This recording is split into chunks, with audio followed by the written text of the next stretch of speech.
নমস্কার বন্ধুরা, welcome to our channel. আজকে আমরা ভারতীয় সংবিধান রচনার প্রেক্ষাপট সম্পর্কে বিস্তারিত কিছু জানব।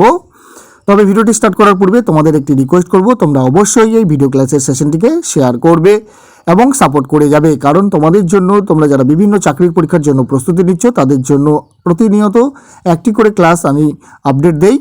তো চলো আমরা দেখে নেই। গণপরিষদ গঠিত হয় 1946 সালের 16ই মে ক্যাবিনেট মিশনের প্ল্যান অনুযায়ী। ক্যাবিনেট মিশন ভারতে আসে 1946 সালের 24শে মার্চ। প্রথমে গণপরিষদে 389 জন সদস্য ছিলেন, পরে পাকিস্তানপন্থীরা আলাদা হয়ে গেলে সদস্য সংখ্যা 299 জন হয়।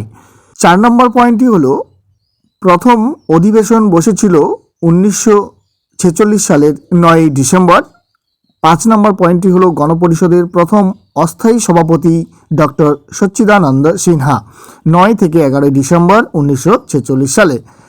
6 নম্বর পয়েন্টটিতে বলা হয়েছে, গণপরিষদের প্রথম স্থায়ী সভাপতি ডক্টর রাজেন্দ্র প্রসাদ, 11 ডিসেম্বর 1946 সালে।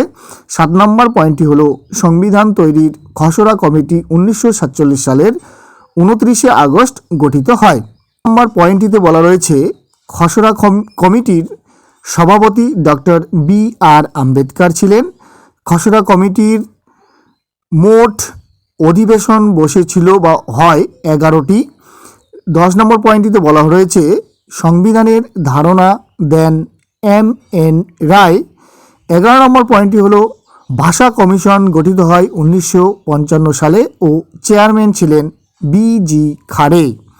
12 নম্বর পয়েন্টটিতে বলা রয়েছে, সংবিধান তৈরির মোট সময় লাগে 2 বছর 11 মাস 18 দিন।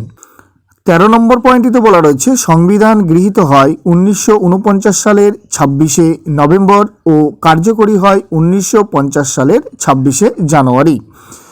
14 নম্বর পয়েন্টটিতে বলা রয়েছে, মূল সংবিধানে 22টি অংশ, 395টি ধারা ও 8টি তালিকা ছিল, কিন্তু বর্তমানে সংবিধানে 22টি অংশ, 448টি ধারা ও 12টি তালিকা রয়েছে।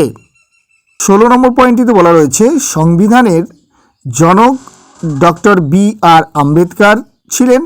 17 নম্বর পয়েন্টটিতে বলা রয়েছে, 26শে নভেম্বর 1948 সালে সংবিধানে স্বাক্ষর করেন 284 জন সদস্য। এই ছিল সংবিধান রচনার প্রেক্ষাপট। সকলকে অনুরোধ, লাইক শেয়ার করে সাপোর্ট করবেন। Thank you so much. দেখা হচ্ছে পরবর্তী কোনো ভিডিওতে। জয় হিন্দ, বন্দে মাতরম।